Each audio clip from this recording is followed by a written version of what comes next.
Well, drivable. So this is about where we're at. Looks about the same. No real difference from the top. I did stick with the single charge pipe.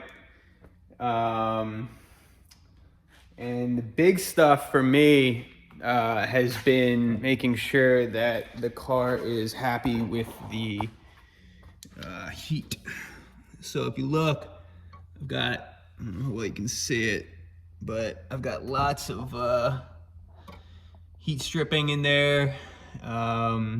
Did the brake lines, the harness, the dump pipe, everything that is anywhere close is got heat wrap.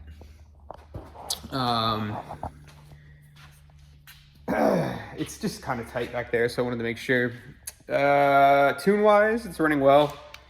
I need a dyno probably to polish it.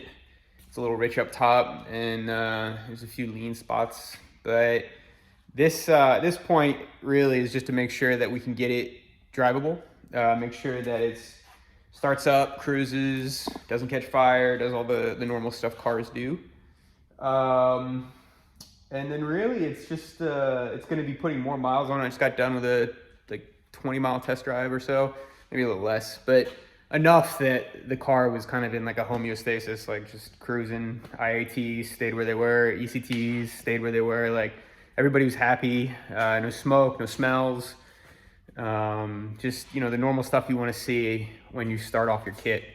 But yeah, so we're getting real close to turning it up, obviously, but I'm gonna go bring the car back to the owner, and we're just gonna have him just kind of daily it for a while, get used to the car, make sure that there's nothing hiding. And then once the car has had a few weeks of just normal driving, we'll start to lean on it a little. A couple things I learned. One, I always had a theory about no intercooler, and I was wrong. And I guess it's worth sharing because I learned something. I assumed that compressor efficiency would dictate a lot of IATs. So what the temperature of the air coming out of the turbo and into the engine was.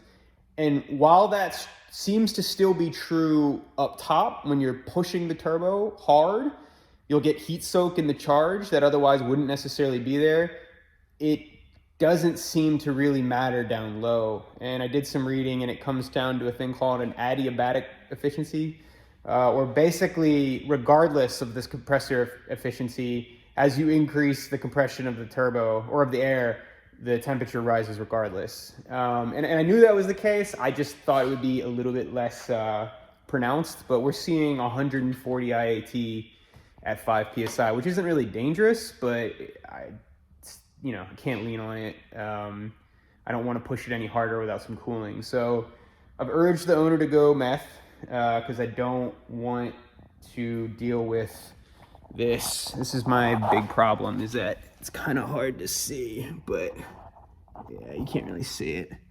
But the distance where they run the charge piping, it's so tight. I mean, 2.5-inch charge pipes are almost undoable. You got to be perfect with it. And my welding's good, but it's not. Like I say, it's not even the welding; it's the fabrication. It's getting everything to line up perfectly. To do it right, it would require a locked down bracket. You'd have to lock the pipes together and then lock the pipes to the car with a bracket, and then that would guarantee no movement. And it's not necessarily above me, but it was a process I was really dreading, especially when meth on this car or on any turbo system, it's gonna outshine an intercooler. The only real reason you run an intercooler is because you don't have to fill it up. You know what I mean? And I get that, and it's it's a fair reason. But I'm gonna keep kind of leaning on the guy to go meth, so we can I don't have to remake the charge pipe, so we can just start going fast. Other than that, as you can see, I obviously added the gate line, and then I did do a 1/4-inch check valve running the evap so it doesn't pressurize the gas tank under boost. And yeah, running great. So I'll keep you guys updated, but this one's actually It was intended to be a little bit quicker than this, but you know, we got it, so it's done for now. I'll update as we go. Have a good one.